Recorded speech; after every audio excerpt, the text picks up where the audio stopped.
ওমর রাতের বেলায় সবাই ঘুমাচ্ছেন, হযরত ওমরের ঘুম নাই।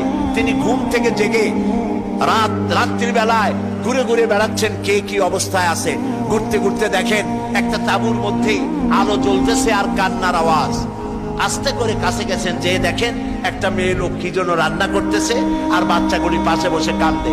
তিনি ভিতরে ঢুকে বললেন, আচ্ছা মহিলা, তুমি এত রাত করে রান্না করতেছো কেন? এই বাচ্চাগুলি ক্ষুধায় কাঁদতেছে, যদি তুমি সন্ধ্যা রাত্রে রাঁধতে তাহলে তার অসুবিধা হতো না। মেয়ে লোকটি বলছে, পথিক আমি তো তোমার চিনি না, তুমি তো আমার এইভাবে শাসন করতে পারো না। এই যে বাচ্চা ছেলেমেয়েগুলি আর আমরা মদিনার লোক না, পার্শ্ববর্তী দেশ থেকে আসছি মদিনা গভর্নমেন্টের কাছ থেকে সাহায্য নেওয়ার জন্য। ভিড়ের কারণে খলিফার কাছে যাইতে পারি নাই। আমার ছেলেগুলি 2-3 দিন না খাওয়া, আর এই যে হাড়ি ওর মধ্যে কোনো গোশত না, পানি আর পাথর দিয়ে নাড়াচাড়া করতেছি যাতে বাচ্চারা বোঝে যে গোশত রান্না করতেছি। বলেছি যে একটু অপেক্ষা করো, রান্না হইলে খাইতে পারবা। কিন্তু বাচ্চাগুলি এত ক্ষুধার্ত, কোন রকমেই তারা আমার কথা শুনতে চাচ্ছে না, কাঁদতেছে। হযরত ওমর বলেন, এটা শুনে আমার মনে হলো যে আমার পায়ের তলা থেকে মাটি খসে যাচ্ছে। হযরত ওমর বললেন, মা তুমি একটু অপেক্ষা করো, দেখি আমি তোমার কোনো উপকার করতে পারি কিনা। হযরত ওমর দৌড় দিলেন। ইতিহাস বলছি, গল্প না। হযরত ওমর বাড়িতে চলে গেলেন।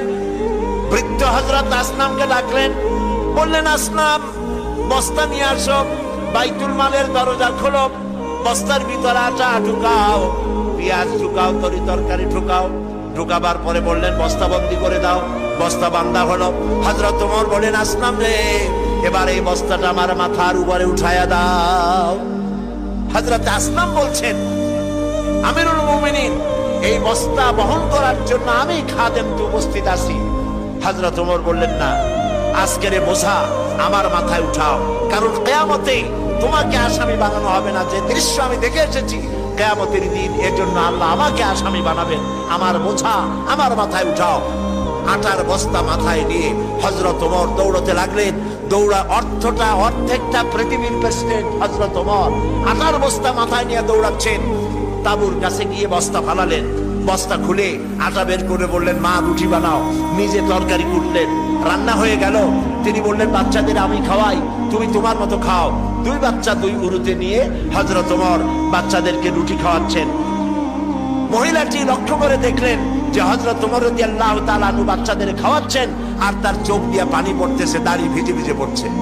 মহিলা বললেন, পথিক তুমি যে কে আমি তো তোমারে চিনি না, তবে আমার মনে হয় এই দেশের বাদশাহ ওমর না হইয়া তোমার মতো মানুষ যদি বাদশাহ হইতো তাহলে আমাদের কপাল বোধহয় আরো ভালো হইতো।